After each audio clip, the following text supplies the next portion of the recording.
cananeus e os fariseus, e feriram deles em Bezeque 10.000 homens. Em Bezeque encontraram Adoni-Bezeque e pelejaram contra ele e feriram os cananeus e os fariseus. Adoni-Bezeque, porém, fugiu, mas os perseguiram e prendendo-o, lhe cortaram os polegares das mãos e dos pés. Então disse Adoni-Bezeque: 70 reis, a quem havia sido cortados os polegares das mãos e dos pés, apanhavam migalhas debaixo da minha mesa. Assim como eu fiz, também Deus me pagou. E o levaram a Jerusalém e morreu ali. Nós vamos agora para o versículo 18. Amém? Tomou ainda Judá a Gaza e a Ascalon, a Ecrom e com seus respectivos territórios.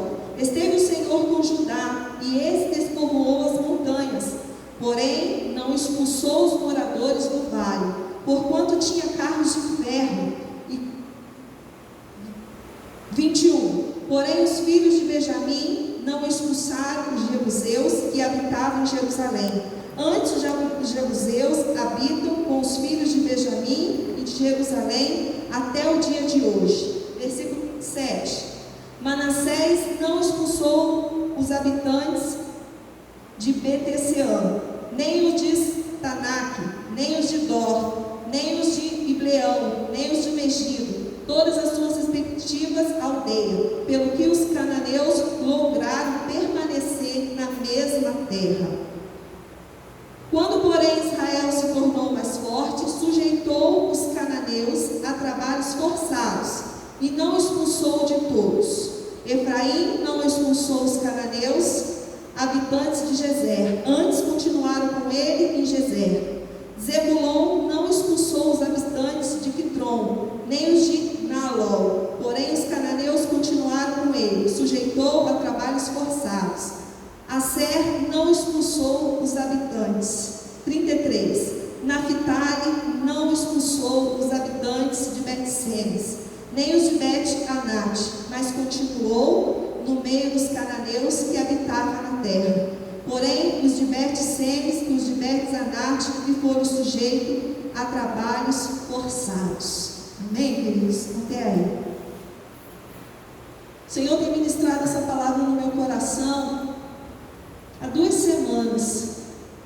Deus tem falado no meu coração muito forte. E Deus me mostrou algo nessa palavra que eu ainda não tinha visto. Eu tinha lido esse texto, mas ainda não tinha, o Senhor não tinha me chamado a atenção para esse ponto. Quando a gente lê aqui o capítulo de Juízes, capítulo 1, nós vamos ver o povo de Deus conquistando a terra sem a liderança de Josué. Josué morre e a liderança ainda não tinha sido completa. Faltavam muitos territórios a serem conquistados da terra prometida. Então, no capítulo 1, querido, o povo continua essa conquista sem a presença de Josué. E nós vamos ver que nos primeiros versículos, nós vamos ver as conquistas de uma maneira muito otimista, sabe? Muitas coisas acontecendo. Deus estava com o povo e eles estavam entrando e conquistando os seus territórios. Deus dando vitória, né? Primeiro subiu ali Judá, eles oraram e perguntaram: Senhor, quem vai subir primeiro? O Senhor falou: Judá só. E Judá subiu. E nós vemos ali Deus dando conquista ao povo dele. O povo conquistando, sabe, o território, entrando e morando e tomando posse daquilo que Deus deu para eles. Mas nós vamos ver que a partir do versículo 19, sabe, algumas coisas começam a acontecer que nos chamam a atenção. A gente vai ver que o povo começa a registrar ali algumas derrotas, algumas coisas que eles não conseguiram conquistar. O texto vai nos dizer no versículo 19 que, porém, não expulsaram os moradores do vale, porque tinham carros de ferro. Nós vamos ver também que Manassés não conseguiu expulsar. Antes, eles fizeram o povo ali, os jebuseus, escravos. Nós vamos ver também que Efraim não consegue expulsar. Antes deixa o povo ficar morando ali junto com eles. Naphtali também não consegue expulsar. E faz também o povo escravo. Coloca o povo para trabalhar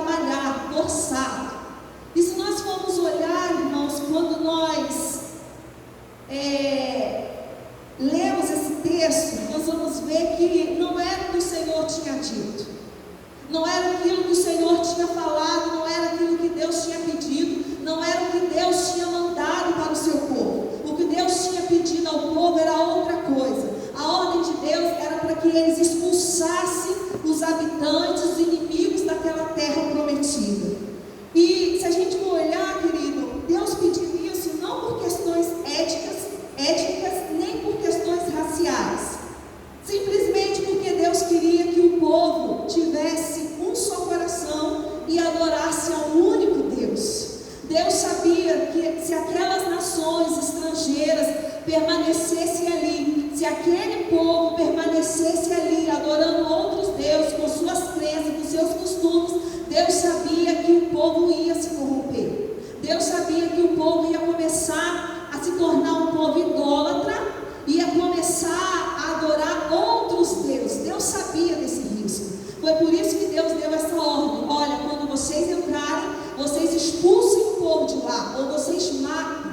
A ordem não era para deixar ficar junto, a ordem não era para fazer o povo se tornar escravo, mas era para expulsar.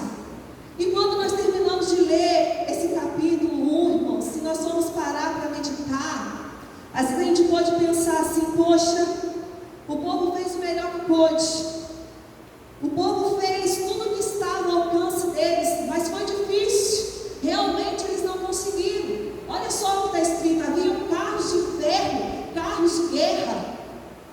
Realmente o povo talvez que estava lá era mais forte, eles não conseguiram expulsar. Foi muito mais fácil fazer daquele povo escravo, foi muito mais fácil, muito mais lógico deixar o povo ficar no meio, foi muito mais racional, foi muito mais cômodo, foi muito mais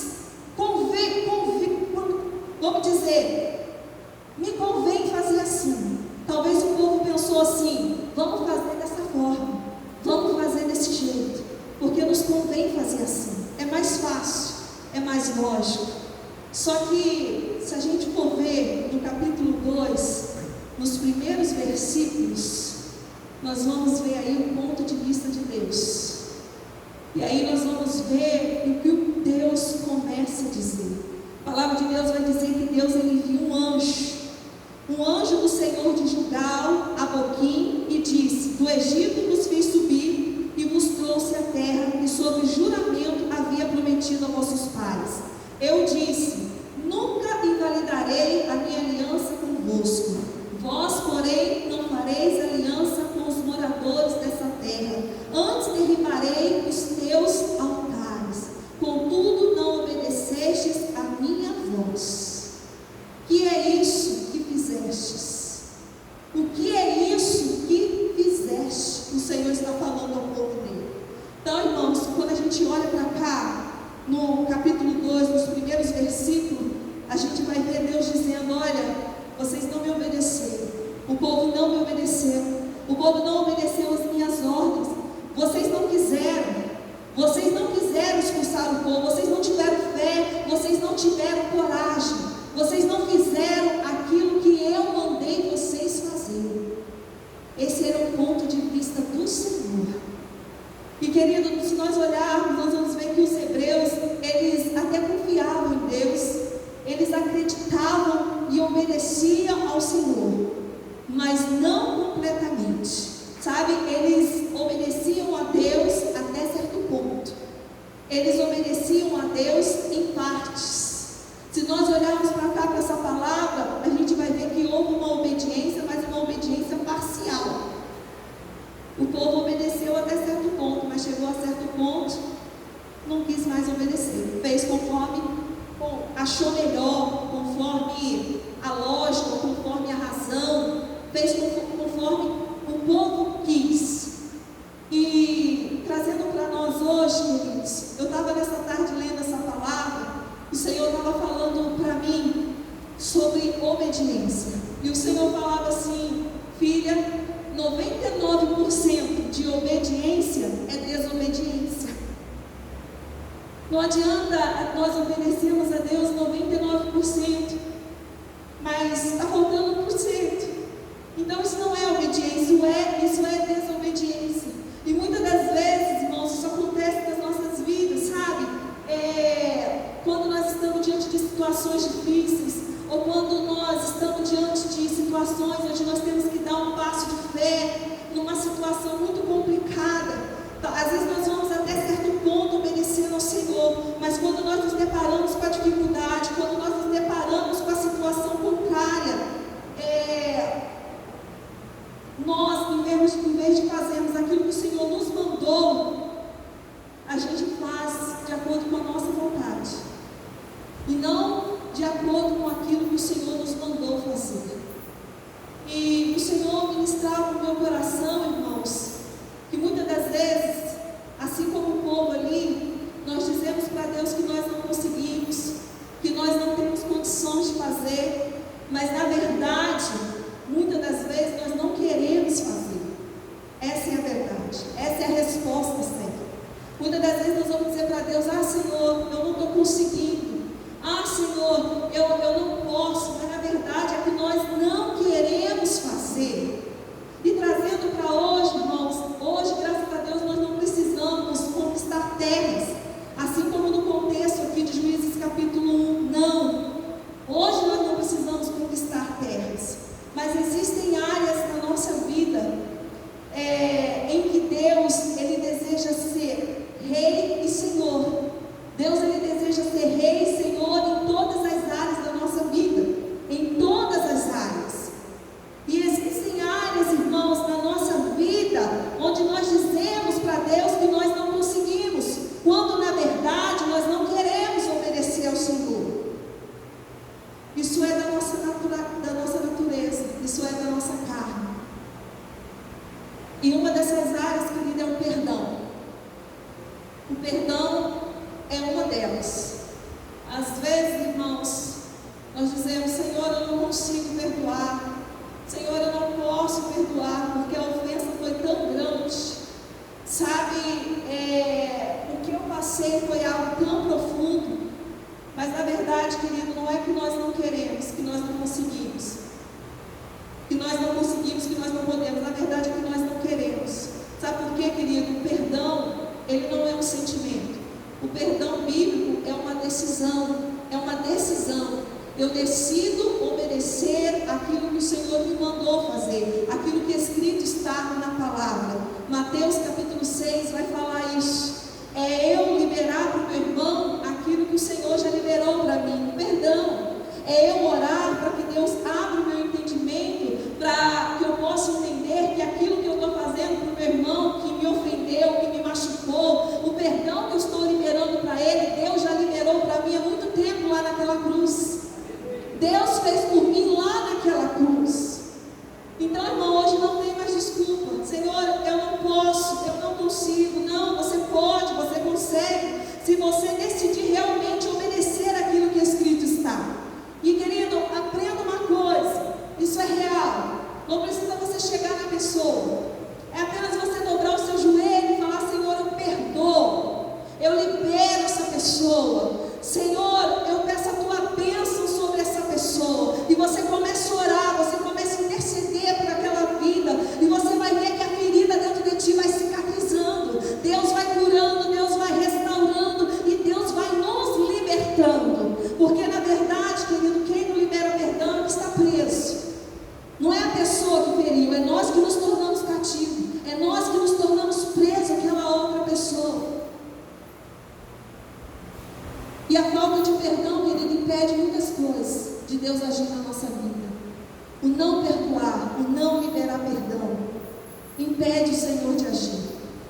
Porque muitas das vezes Deus quer operar, Deus quer atuar, mas existem lixos, né, na nossa alma, existem situações que ainda não foram resolvidas dentro de nós, dentro do nosso coração, e isso é impedimento para Deus agir. Não tem como Deus agir. Nós precisamos, pedir para que Deus venha arrancar, colocar isso para fora, nos expor, para que o Senhor possa encontrar lugar, para que Ele possa fazer o que Ele tem para fazer na nossa vida. Outra área, querido, é a dificuldade de falar a verdade.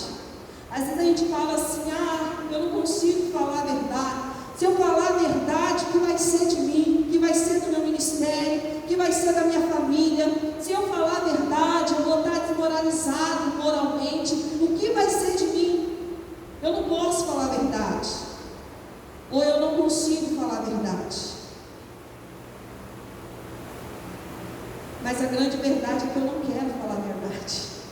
Eu não quero obedecer o Senhor, aquilo que Ele me mandou fazer, aquilo que Ele me manda fazer dentro da sua palavra.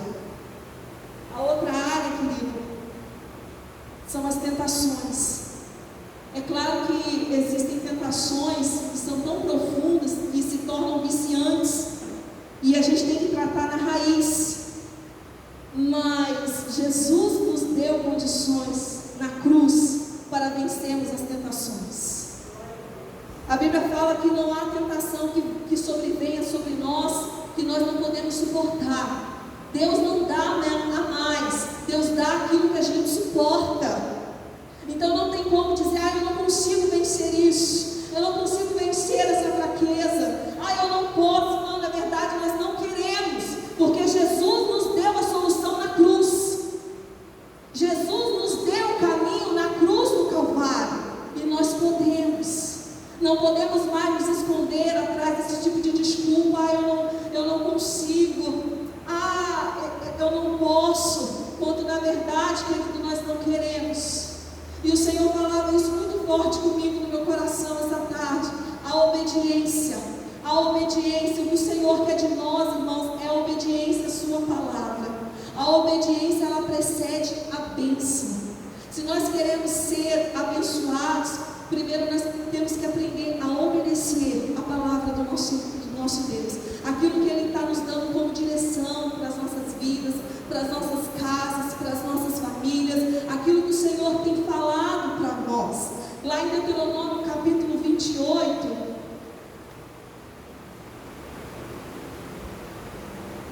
Deuteronômio capítulo 28, o Senhor vai dizer assim: se atentamente ouvires a voz do Senhor teu Deus, tendo cuidado de guardar todos os seus mandamentos que hoje te ordeno, o Senhor teu Deus te exaltará sobre todas as nações da terra. Se atentamente ouvir a voz do Senhor teu Deus, tendo cuidado de obedecer e de viver todos os seus mandamentos que hoje te ordeno, o Senhor diz: eu vou te exaltar sobre todas as nações da terra. É algo tão simples, mas às vezes se torna tão difícil. Sabe por quê? A palavra diz que o nosso coração ele é enganoso. Jeremias capítulo 17, verso 9, vai dizer que enganoso é o nosso coração, perverso mais do que todas as coisas é o nosso coração. E quando ele fala ali, enganoso é o coração, quando ele fala de coração, ele está falando da nossa alma, dos nossos sentimentos. E muitas das vezes, querido, nós somos enganados pelos nossos sentimentos. O Espírito Santo nos direciona a fazer algo, mas a nossa alma, muitas das vezes, nos impulsiona a fazer outra coisa. E o Senhor tem falado para mim: filha, é tempo de ser guiado pelo meu Espírito. Sabe, eu quero que a minha igreja seja guiada pelo meu Espírito, não pelas emoções, mas pelo meu Espírito, porque as nossas emoções, queridos, são enganosas. Se nós olharmos para cá, Deus tinha falado, Deus tinha dado uma direção para aquele povo, mas no momento, no calor das dificuldades, eles decidiram fazer, o medo talvez entrou, ou conformismo, e eles falaram: não, vamos fazer assim, ao invés de expulsar, vamos deixar aqui, vai ser escravo, vai ficar conosco, vai habitar no nosso meio. Mas não foi isso que o Senhor falou. E se nós olharmos para cá, querido, nós vamos ver que Deus ele ficou tão perplexo, que Ele falou assim: olha, o que é isso que vocês estão fazendo? O que é isso que vocês estão fazendo? Tamanha é a perplexidade de Deus. E Deus fala assim: olha, pelo que também eu disse, não expulsarei de diante de vós, antes vos serão por adversários, e os seus deuses vos serão laços. Sucedeu que o anjo do Senhor, falando essas palavras, o povo chorou. Sabe o que Deus está querendo dizer, irmãos? Que muitas das vezes a gente fala assim: Senhor, que seja feita a sua vontade. Mas muitas das vezes nós falamos da boca para fora, que seja feita a sua vontade. Mas na hora de agir, nós fazemos a nossa vontade. E aí sabe o que Deus fala? Deus fala assim: então que seja feita conforme a sua vontade. O Senhor eu também não vou expulsar o povo de diante de vós. O povo vai ficar aí, o povo vai continuar aí, e os deuses dele vai servir por laço. E se nós olharmos, querido, a partir do capítulo 1, todo o cenário do livro de Juízes está montado, porque a partir daí a gente começa a ver só decadência. Nós começamos a ver o povo a cair. A palavra vai nos mostrar que Deus morre os juízes e o povo se corrompe, o povo se contamina com a idolatria, e aí Deus tem que levantar outro juiz, o povo volta, e depois o juiz morre de novo e o povo se desvia, o povo se contamina. Obediência para Deus é tudo, irmãos. E muitas das vezes nós queremos sacrificar e não obedecer. E o Senhor tem falado: eu não quero sacrifício, eu quero obediência. Às vezes nós queremos subir monte, nós queremos jejuar. Vou fazer o último dia de jejum, mas o que adianta se estiver fora da vontade de Deus? Se estiver fora da direção de Deus dentro dessa situação? Jejum não vai adiantar, monte não vai adiantar, porque a obediência ela precede a bênção, irmãos. Quando 1 Samuel capítulo 15, verso 22, quando o Senhor falou com Saul através de Samuel, Deus foi bem claro para Saul: Saul, você vai matar os amalequitas, você vai entrar naquela terra, você vai matar homens, mulheres, crianças de peito, você vai matar os animais, nada vai ficar, Saul. Você vai destruir esse povo de sobre a terra, porque é um povo perverso, é um povo que me afrontou, é um povo que eu já risquei de sobre a terra, e você vai cumprir isso. E a palavra vai dizer, irmãos, que Saul ele sobe com o seu exército para pelejar. Só que infelizmente Saul ele deixa o rei vivo. Não só o rei, Saul, quando ele olha os rebanhos, as ovelhas, olha o coração do homem.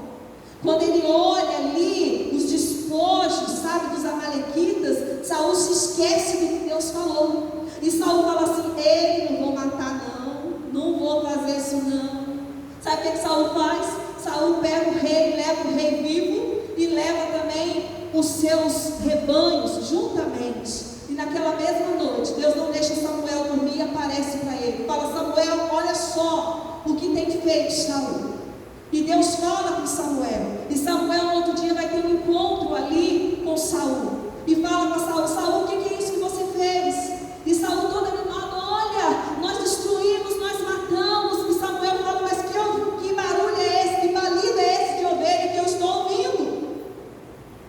E ali Saul vai dizer: olha, Samuel, você não sabe numa, nós trouxemos os rebanhos porque grande era o despojo, as ovelhas eram muito gordas, muito bonitas, e nós não quisemos matar, nós ficamos com dor e trouxemos Samuel para sacrificar ao Senhor sobre o altar. Querida, a Bíblia fala que Samuel olha dentro do olho de Saul e fala para ele: olha, por acaso Deus é Deus de sacrifício e não de obediência? É melhor obedecer do que sacrificar. E ali a palavra nos mostra que Samuel matou o rei, querido, e deu cabo no resto do que Deus falou para que ele fizesse. E a Bíblia vai dizer que por causa disso, Deus ele rasga o reinado de Saul. Do mesmo jeito que ele foi levantado, Deus abateu, porque não obedeceu, não teve obediência. E se não há obediência, irmão, para Deus não serve. Felizmente, para Deus não adianta, porque o que Deus quer de nós é obediência. Obediência por amor. Obediência por amor. Se nós formos ver Jeremias capítulo 7, a partir do verso 22, estou terminando, irmãos. Jeremias capítulo 7.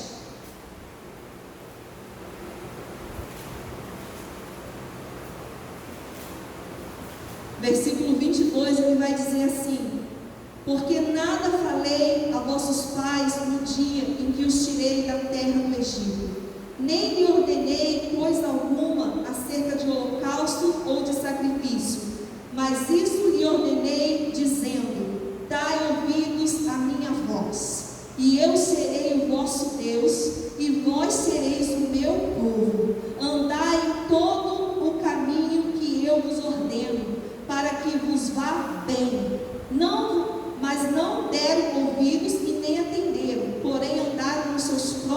conselhos, e na dureza do seu coração maligno andaram para trás e não para frente.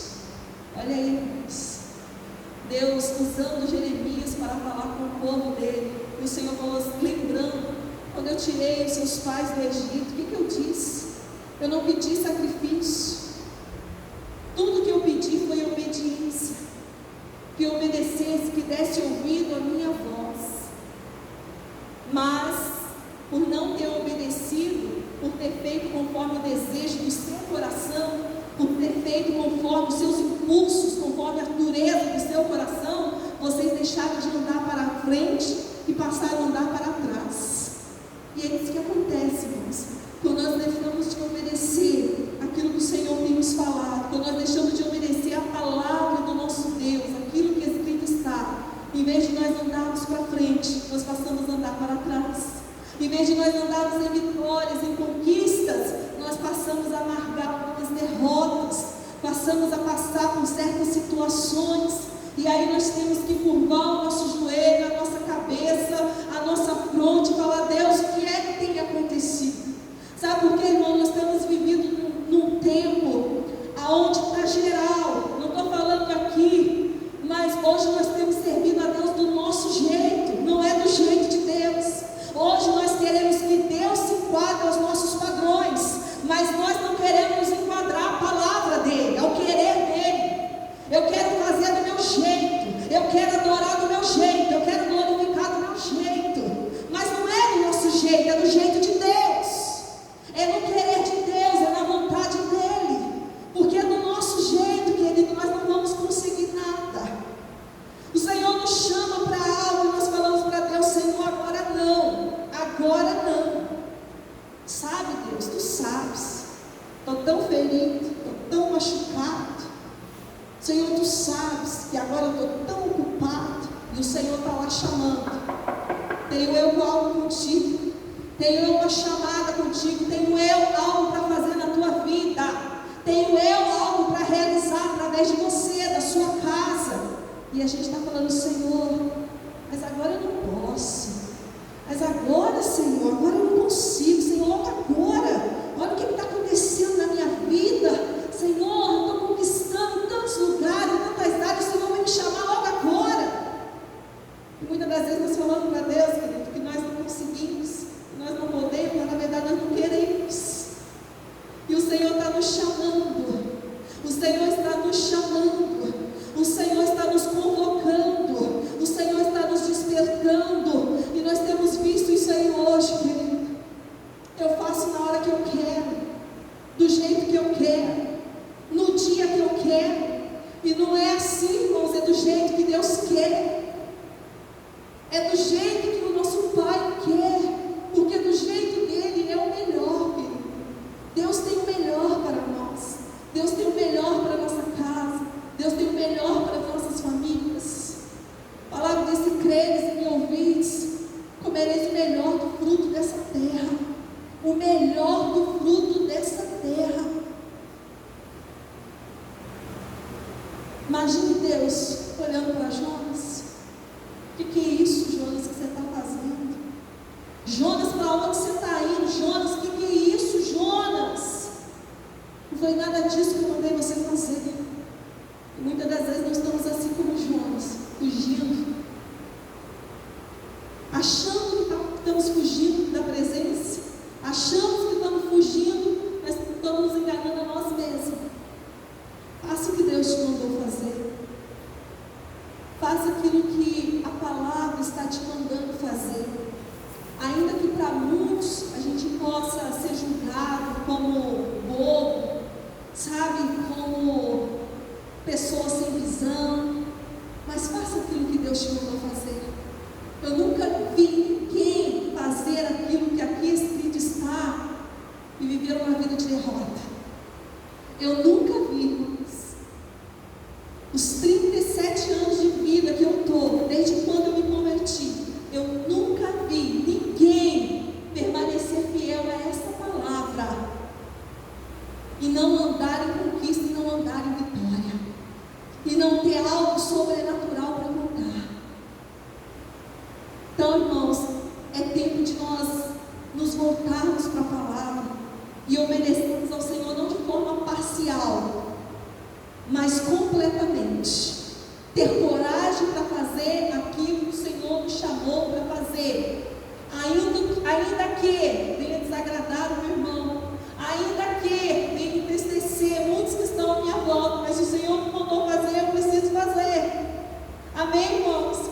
Lucas capítulo 12 vai dizer: muitas das vezes nós tememos ao homem, que só tem poder para matar essa carne e nada mais pode fazer. Mas nós temos que temer a Deus, que tem poder para matar essa carne e jogar nossa alma no inferno. Esse temor tem que voltar para as nossas vidas. Esse temor tem que voltar para as nossas casas, irmãos. Obedecer a Deus é a melhor coisa, irmãos. Ainda que a gente sinta um frio na barriga, ainda que pareça que nós estamos palpando no escuro, mas quando nós andamos em obediência, Deus nos faz romper em fé. Eu não sei o que Deus tem falado para você, eu não sei o que Deus tem ministrado dentro dessa palavra para você, mas uma coisa eu te digo: se você obedecer, você vai viver o sobrenatural de Deus. Você vai ver Deus fazer coisas tremendas, coisas maravilhosas, porque o nosso Deus, Ele é bom, o nosso Deus é tremendo. Não adianta só orar, irmãos, nós temos que fazer o que Deus tem nos mandado fazer. Às vezes tem irmãos que estão falando: irmão, ora por mim, irmão, ora por mim, ora por mim. A gente ora, mas às vezes Deus está mostrando para você que existe algo que precisa ser corrigido na vida do irmão. Às vezes eu não estou vendo, querido. Quem está dentro da situação não consegue ver, mas Deus te dá uma direção, Deus te dá ali um discernimento, uma visão, e a gente não fala. A gente está só orando e Deus está falando: ei, chega lá, chama para conversar, fala. Falar pelas costas é pecado, mas chamar a pessoa e conversar direto com ela não tem nada a ver não. Irmão, vem cá, deixa eu te falar, deixa eu conversar com você, deixa eu te falar. Faça o que Deus está te mandando fazer, irmãos. Não deixa para depois, mas faça ao pé da letra, não parcialmente. Eu quero dar um testemunho rapidamente aqui de algo que aconteceu comigo há 3 anos atrás. Vai para 4 anos. Eu estava na minha cozinha, lavando louça, foi depois do almoço. E a gente que é mulher, a gente tem o costume, né, de fazer o serviço da casa, orando, conversando com Deus, louvando. É coisa de mulher, né? A gente está fazendo, está ligado no Senhor. E eu lembro que nesse dia, após o almoço, eu fui arrumar a cozinha, e ali orando por uma irmã, e de repente o Espírito Santo bradou no meu ouvido e falou assim: larga tudo que você está fazendo, vai lá na casa dela agora e pergunta para ela se ela está preparada para ser patroa. Pergunta para eles se eles estão preparados para ser patrão. E eu, lavando ali a louça, eu falei: Deus, que é isso? Mas ao mesmo tempo aquela presença tão grandiosa ali dentro da minha cozinha, e eu parei de fazer o que eu estava fazendo, sequei minhas mãos, troquei a minha roupa e subi. No que eu subi, eu falei: Senhor, eu confio em Ti, vai à minha frente. E quando eu cheguei na casa da irmã, eu bati palma, o filho dela me atendeu, e ela estava em casa. E eu, quando eu entrei na sala dela, eu falei assim: olha, eu vim aqui porque Deus só me mandou te fazer uma pergunta. E ela falou: o quê? Deus pediu para te perguntar se você está preparado para ser patroa. Deus pediu para perguntar para você e para o seu esposo se vocês estão preparados para ser patrão. E ela fez assim para trás e falou: meu Deus, só Jesus mesmo. E depois ela falou: amém, eu recebo. Irmãos, dali eu saí, dei um abraço nela e saí, voltei para minha casa. 3 meses se passaram, 3 meses. E certa feita ela chegou na igreja e falou assim: meu esposo, pastor, eu quero dar um testemunho, o senhor deixa dar um testemunho depois? Não, deixa. E quando ela foi à frente, ela chorava muito, e ela começou a contar esse testemunho. E ela disse assim: olha, um certo dia eu não tinha feijão, eu só tinha arroz, não tinha mistura. E naquele dia eu virei para meus filhos e falei assim: ó, faz um arroz aí, nós vamos comer, e de noite Deus proverá. E depois do almoço, E ela falou assim: a irmã Leia chegou lá em casa falando que Deus tinha mandado ela lá, perguntado se eu não estava preparado para ser patroa, se nós estávamos preparados para ser patrão. E ela falou: naquela hora, irmãos, a minha vontade era de rir da cara dela, porque nós tínhamos acabado de almoçar só arroz, não tinha mistura, não tinha nada. Mas eu falei amém, Deus mandou falar amém. E ela disse que mais à noite o esposo dela chegou do serviço, e ela conversando com o esposo dela, ela falou: olha, a irmã veio aqui em casa e falou que Deus pediu para perguntar isso para nós. E aí o esposo dela olhou para a cara dela e falou assim: ela comeu o quê? O que ela fumou? O que ela bebeu? E riu. E passado 3 meses, o patrão dele veio de Ilhéus e chegou aqui na loja e falou assim: olha, eu não tenho condição de tomar conta da loja de Resende e da loja de Ilhéus e da loja lá não sei da onde. Eu vou passar o ponto aqui. Já até vendi, fiz por telefone. E aí ele falou: você vendeu? Vendi. E aí ele vendeu para o rapaz assumiu o ponto, e em 3 meses, esse rapaz que comprou quase levou a loja na falência. Só gastou e não pagou as despesas. Comprava, mas não pagava. Comprava, mas não pagava. Depois de 3 meses, esse rapaz que já trabalhava chamou o patrão dele e falou: olha, você está ciente do que está acontecendo na loja? Isso, aquilo. O patrão dele falou: nossa, olha a dívida, ele não pagou nada. Não, ele não tem pago. Ele falou: não pode ficar assim.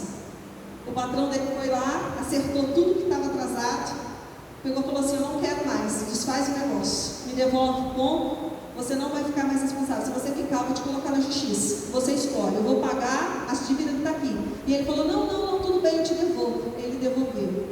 Quando ele devolveu o ponto, aquele patrão olhou para aquele irmão e falou assim: não tem outra pessoa para ser dono disso daqui a não ser você. Entregou a chave na mão dele e falou assim: toma conta que é sua. Irmão, você acredita? Deus faz isso, irmãos. Deus faz isso. E eles são os donos do Sushi Mizu, que ficou ali no calçadão há tanto tempo e hoje está lá no Bairro Paraíso, perto do Trianon. Há 4 anos eles são donos do Sushi Mizu. Deus faz ou não faz? Faz. Mas talvez, irmão, se eu ficasse ali, Deus, você coisa da minha cabeça. Já pensou? Não, que isso, eu vou lá agora, no sol quente desse, falar isso para a irmã, ao Senhor mandou. E talvez, irmãos, nada impediria isso de acontecer. Ia acontecer, já estava nos planos de Deus. Mas talvez na hora que aquele moço chegasse e falasse: olha, Lu, é seu, ele ia tremer na base e falar: não, mas eu não tenho condição, né? Não vai dar. Mas Deus já tinha falado. Deus mandou o aviso: você está preparado para ser patrão? Você está preparado? Então Deus fala, irmão. Deus fala tudo antes, Deus avisa antes. E Deus conta conosco. Então vale a pena obedecer a Deus, irmãos. Vale a pena obedecer ao Senhor. Ainda que nós venhamos chorar,